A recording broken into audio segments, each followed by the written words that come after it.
The last part of your lab report is your conclusion. And let's look at what it says about the conclusion down here.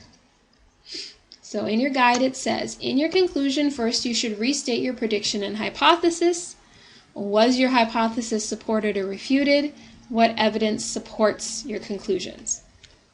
This is really the meat of your lab report here. This is me seeing if you truly understand what's going on with your results.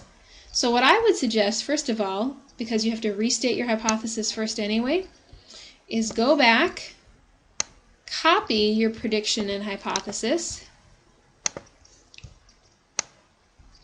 paste it down here in your conclusion, but, and this is important, and it really is one of my pet peeves when people forget to do this, now that your lab is done, you have to change the tense of this. It's no longer I think, but it's now I thought, because your lab is done. So you're talking about previously, this is what I thought was going to happen.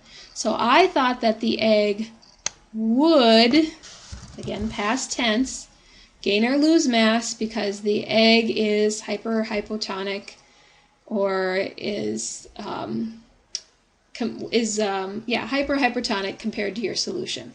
Okay, so this is restating your hypothesis.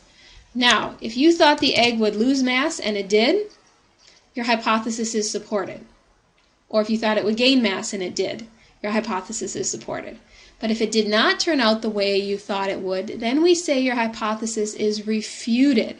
Do not say your hypothesis was wrong, because it's possible we could test this again and get different results. As you know, in science, we test things multiple times.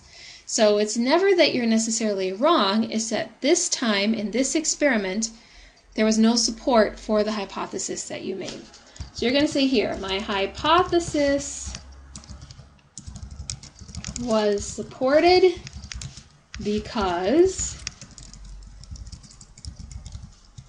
the egg gained or lost mass, whatever it is that you thought was going to happen, or my hypothesis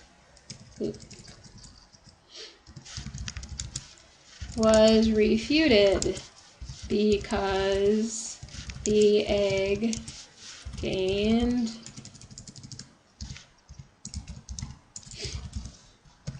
or lost mass, and then you go on to explain that. Okay, so you say either my hypothesis was supported or my hypothesis was refuted. All right, so that's the first section. Now, this is where you really start to explain things. And in the instructions for this lab report, go back down here, it says you'll need to use the results from procedure A to explain what happened. You have to use the words hypertonic, isotonic, and hypotonic in the discussion or the conclusion. All right, so this is where you talk about what happened in all the parts. So you need to discuss what happened in the corn syrup. Okay, how did the water move in the water? How did the water move in your variable? How did the water move? And again, use your words. Hypertonic, hypotonic, isotonic to describe that water movement. Okay, this, as I said, is where you convince me you really understand what's going on in all of these. All right, so that should be a good paragraph, at least, describing all of that. Then we get to the end of our conclusion here. What other additional questions or problems has this lab led you to ask? So in other words, if you were to perform this experiment again, what would you do in the future? What's now interesting to you? Like, I would like to know if, and then how would you do your experiment differently? Maybe you want to, well, I'm not even going to give you ideas. I want to see where your minds go. Okay, what ideas you come up with. Okay, if you were to do this lab again, how would you change it up? The second part down here on the description is what are the possible real-life applications of the situation?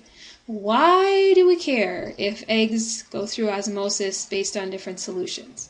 Okay, why is this important in our everyday life? Okay, so this investigation is related to real life because, and think of some ways or reasons why we might be concerned about osmosis, especially in your own body. If you can't think of any relations to things that happen in your own body, look in your textbook or look up osmosis in human cells on the internet and see what is it that's important to us as people as far as osmosis goes, because osmosis is an essential part of our cells to help keep us alive. And I want you to see if you can figure out why that is. All right, so if you follow these guidelines for your lab report and typing it up, I think you should do just fine. It's due next week, Friday, so that'll be December 7th. And you're going to just submit it over Google Docs. You don't have to print it out or anything like that. If you have questions along the way, of course you can ask, but I think that this outline should pretty much take care of most of the questions you have.